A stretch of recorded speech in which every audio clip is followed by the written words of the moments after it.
नमस्कार good morning. आज जुलाई 4 तारिख शनिवार। आज दिन भरी अनेक बड़ गुरुत्वपूर्ण खबर गुड़िक आसीचे। तेबे आसंतु आज सकाळ आसीथिबा 25टी बड़ खबर उपरे नजर पकाइबा।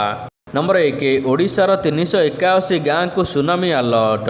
मंत्री कहिसंती वर्तमान आमे सुनामी आशंका भितर अछु, तेणु ओडिशार 381टी गाँ को चिन्हट करा जायछि, जहाँकि समुद्रर 10 किलोमीटर निकटरे रहिछि। सेठारे ट्रेनिंग सहित आनुषंगिक व्यवस्था मध्य कराजिबो। अन्यपटे लैंड स्लाइड को नहीं मंत्री कहिसंती वर्षा समय रे पहाड़ धसुची, एथिपाई अधिकारी माने विभिन्न स्थान को जाई स्थिति अनुध्यान करुचंती। पहाड़ धसिबा को रोकिबा पई कार्य खसड़ा प्रस्तुत करा जाउची। राज्यर अधा जिले में यार संभावना रही। तेबे प्राकृतिक विपर्यय अंचल रे प्रधानमंत्री आवास योजना रे अधिक व्यय बराद करा जाउची। नंबर 2 स्वास्थ्य मंत्री सहित डाक्तर हेब आलोचना। आज स्वास्थ्य मंत्री सहित डाक्तर मानकर हेब आलोचना। आज दिन 11टा समय रे मंत्री चैम्बर रे एही आलोचना हेब बोली सूचना मिली। तेबे एने ओमसा सभापति संपादकों स्वास्थ्य विभाग पक्षर चिठी करा जायछि। सूचना अनुसार आंदोलनरत डाक्तर विरुद्ध रे राज्य सरकार गतकाली कठोर चेतावनी देइथिले। आंदोलन छाड़ी कार्य जोग देबाको चेतावनी दिया जाइथिला। कार्य जोग नदेले आंदोलनरत डाक्तर मानकर दरमा बंद करने को निर्देश दिया जाइथिला। नंबर 3 आसंता 6 तारिख रे समन्वय कमिटी बैठक। जुलाई 16 तारिख रे रथयात्रा। आउ मात्र 11 दिन रहिला महाप्रभुंकर विश्व प्रसिद्ध रथयात्रा।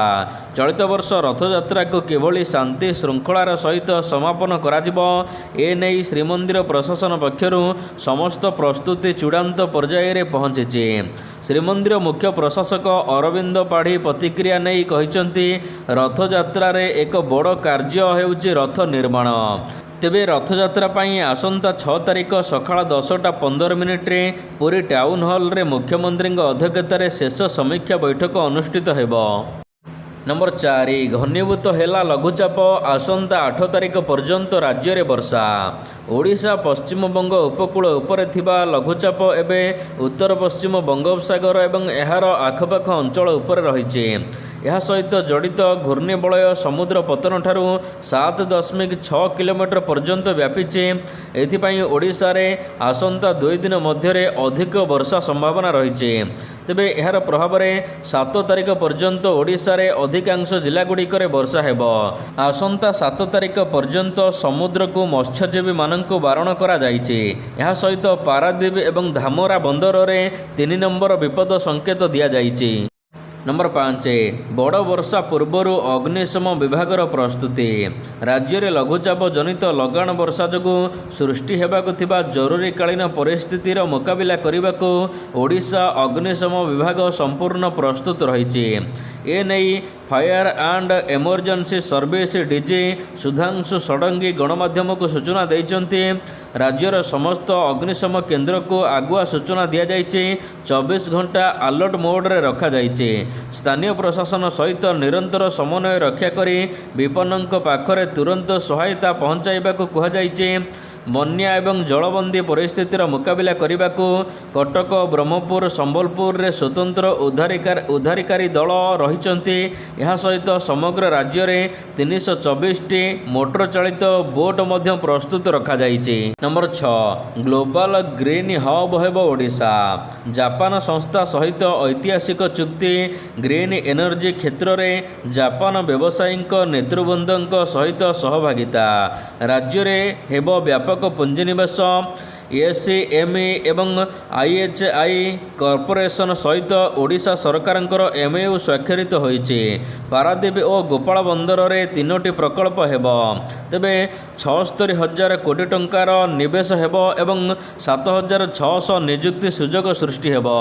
एथिपाई मुख्यमंत्री गतकाली लोकसभा भवन कन्वेक्शन सेंटर रे आयोजित कार्यक्रम रे जापान शिल्प व्यवसायी प्रतिनिधि मंडली सहित आलोचना करथिले। नंबर 7 नीतिन को भेटिले मोहन। भुवनेश्वर रे पहुंचिले मुख्यमंत्री मोहन चरण माझे।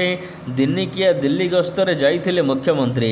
गतकाली राष्ट्रीय अध्यक्ष नीतिन ନବୀନଙ୍କୁ ସୌଜନ୍ୟମୂଳକ ସାକ୍ଷାତ କରିଥିଲେ। ଓଡ଼ିଶାର ପ୍ରଗତି ସମୃଦ୍ଧି ଓଡ଼ିଶା ଗଠନକୁ ନେଇ ସକାରାତ୍ମକ ଆଲୋଚନା ହୋଇଥିବା ମୁଖ୍ୟମନ୍ତ୍ରୀ କହିଛନ୍ତି। ଗୁରୁବାର ଦିନ ଆଲୋଚନା ପରେ ଶୁକ୍ରବାର ଦିନ ଭୁବନେଶ୍ୱରରେ ପହଞ୍ଚିଛନ୍ତି ମୁଖ୍ୟମନ୍ତ୍ରୀ। ନମ୍ବର 8 ଲକ୍ଷପତି ଦିଦି ପରେ ଏବେ ମହାଲକ୍ଷପତି ଦିଦି। ରାଜ୍ୟରେ ମହିଳାଙ୍କୁ ଆର୍ଥିକ ସଶକ୍ତିକରଣ ଅଭିଯାନରେ ଲକ୍ଷପତି ଦିଦି କାର୍ଯ୍ୟକ୍ରମ ସଫଳ ହୋଇଛି।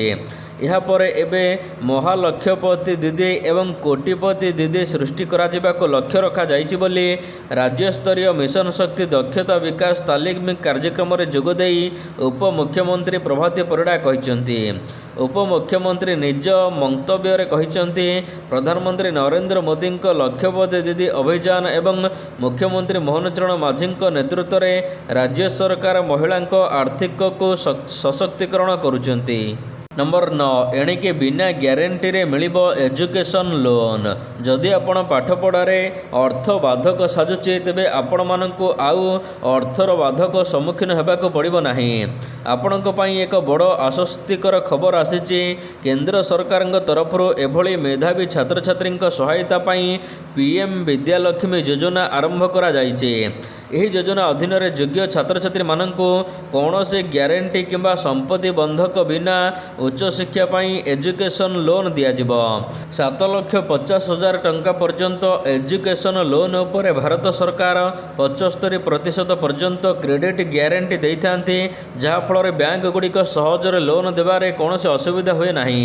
ଯଦି ପରିବାରର ବାର୍ଷିକ ଆୟ 8 ଲକ୍ଷ ପର୍ଯ୍ୟନ୍ତ ହୋଇଥାଏ ତେବେ 10 ଲକ୍ଷ ଟଙ୍କା ପର୍ଯ୍ୟନ୍ତ ଋଣ ଉପରେ 3% ସୁଧ ରିହାତି ମିଳିବ। ସେହିପରି 4.5 ଲକ୍ଷ ଟଙ୍କାଠାରୁ କମ୍ ବାର୍ଷିକ ଆୟ ଥିବା ପରିବାରକୁ ପିଲାମାନଙ୍କୁ ଋଣ ଉପରେ ସମ୍ପୂର୍ଣ୍ଣ ସୁଧ ରିହାତି ମିଳିବାର ପ୍ରାବଧାନ ରହିଛି। ନମ୍ବର 10 ନିଟ୍ ଓ ଜେଇ ଭର୍ତ୍ତି ନିୟମରେ ବଡ଼ ପରିବର୍ତ୍ତନ। ନିଟ୍ ଏବଂ ଜେଇ ଭର୍ତ୍ତି ପରୀକ୍ଷାରେ ଛାତ୍ରଛାତ୍ରୀଙ୍କ ଉପରେ ପଡ଼ୁଥିବା ଅତ୍ୟଧିକ ଚାପ କମାଇବାକୁ ସରକାର ବଡ଼ ନିଷ୍ପତ୍ତି ନେଇଛନ୍ତି। ସୂତ୍ର ଅନୁସାରେ ଆଗାମୀ ଦିନରେ ନିଟ୍ ଓ ଜେଇ କଲେଜରେ ଭର୍ତ୍ତି ସମୟରେ ଦ୍ୱାଦଶ ଶ୍ରେଣୀ ବୋର୍ଡ଼ ପରୀକ୍ଷାର ମାର୍କକୁ 50% ପର୍ଯ୍ୟନ୍ତ ଗୁରୁତ୍ୱ ଦିଆଯିବ। ବର୍ତ୍ତମାନ ସମୟରେ ନିଟ୍ ଓ ଜେଇ ମାର୍କରେ ଭର୍ତ୍ତି ପାଇଁ ପ୍ରାୟ ସମ୍ପୂର୍ଣ୍ଣ ଭାବରେ ନିଟ୍ ଓ ଜେଇ ସ୍କୋର ଉପରେ ନିର୍ଭର କରାଯାଉଛି। ବୋର୍ଡ଼ ପରୀକ୍ଷାର ନମ୍ବର କେବଳ ଯୋଗ୍ୟତା ନିର୍ଣ୍ଣୟ ପାଇଁ ବ୍ୟବହାର ହେଉଛି। ନୂଆ ପ୍ରସ୍ତାବ ଅନୁସାରେ ବୋର୍ଡ଼ ମାର୍କ ଏବଂ ପ୍ରବେଶିକା ପରୀକ୍ଷାର ଫଳାଫଳ ଉଭୟକୁ ସମାନ ଗୁରୁତ୍ୱ ଦିଆଯାଇ ମେରିଟ୍ ଲିଷ୍ଟ ପ୍ରସ୍ତୁତ କରାଯିବ। ନମ୍ବର 11 ଖୋଲିବ କି ହତ୍ୟାକାଣ୍ଡର ଗୁମର। ବହୁଚର୍ଚ୍ଚିତ ସୌମ୍ୟ ହତ୍ୟାକାଣ୍ଡ ମାମଲାରେ କ୍ରାଇମବ୍ରାଞ୍ଚ ହାତରେ ବଡ଼ ସୁରାଗ ଲାଗିଛି। 2 ମାସ ପରେ ନିର୍ଣ୍ଣାୟକ ମୋଡ଼ରେ ପହଞ୍ଚିଛି ତଦନ୍ତ।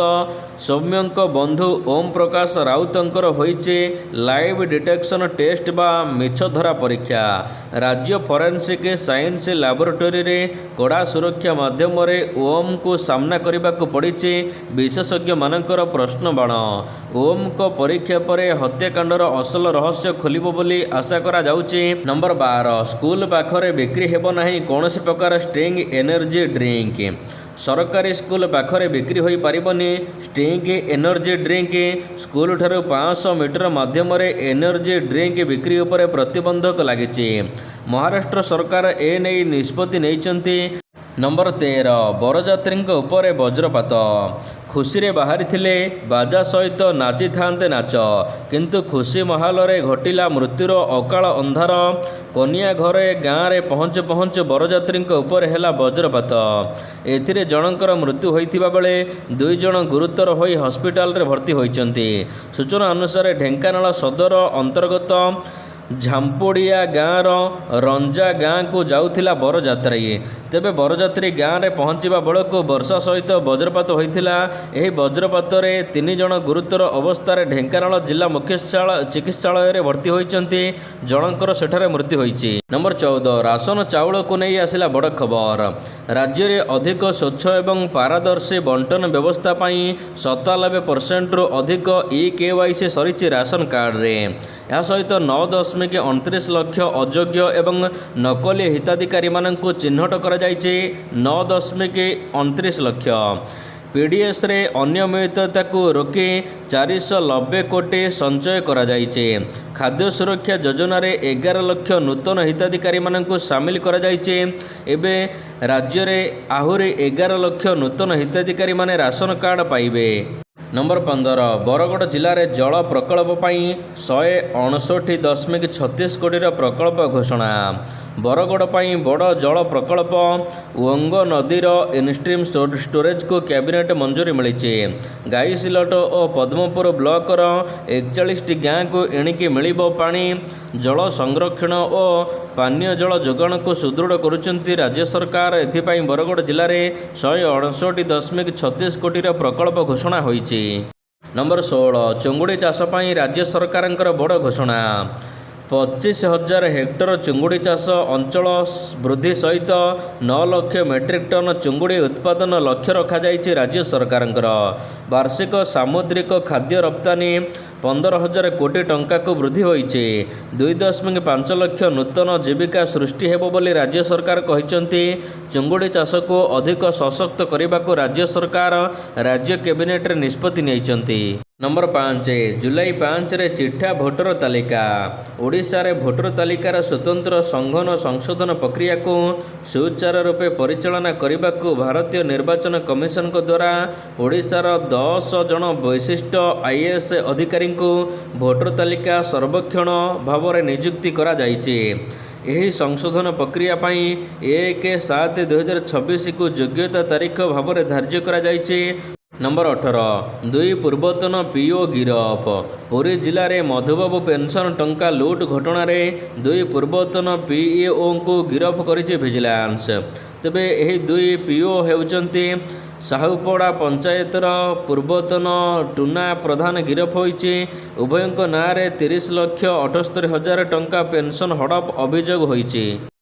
ନମ୍ବର 19 1.11 ଲକ୍ଷ ଟଙ୍କା ଦେଇଥିଲେ ଦିଗ୍ବିଜୟ। ମଧ୍ୟପ୍ରଦେଶର ପୂର୍ବତନ ମୁଖ୍ୟମନ୍ତ୍ରୀ ତଥା କଂଗ୍ରେସର ବରିଷ୍ଠ ନେତା ଦିଗ୍ବିଜୟ ସିଂ ରାମ ମନ୍ଦିର ନିର୍ମାଣ ପାଇଁ ଦେଇଥିବା ନିଜର ଦାନ ଅର୍ଥ ଫେରସ୍ତ ମାଗିଛନ୍ତି। ଅଯୋଧ୍ୟା ରାମ ମନ୍ଦିର ନିର୍ମାଣ ଏବଂ ଏହାର ପରିଚାଳନାରେ ଚୋରି ତଥା ଆର୍ଥିକ ଅନିୟମିତତା ହୋଇଥିବା ଅଭିଯୋଗ ଆସିବା ପରେ କଂଗ୍ରେସ ନେତା ଦିଗ୍ବିଜୟ ସିଂ ନିଜର ଦିଆଯାଇଥିବା ଦାନ ଅର୍ଥକୁ ଫେରସ୍ତ ନେବାକୁ ହାଇକୋର୍ଟଙ୍କ ଦ୍ୱାରସ୍ଥ ହୋଇଛନ୍ତି। ନମ୍ବର 20 ତାରିଖରୁ ହେବ ମୌସୁମୀ ଅଧିବେଶନ।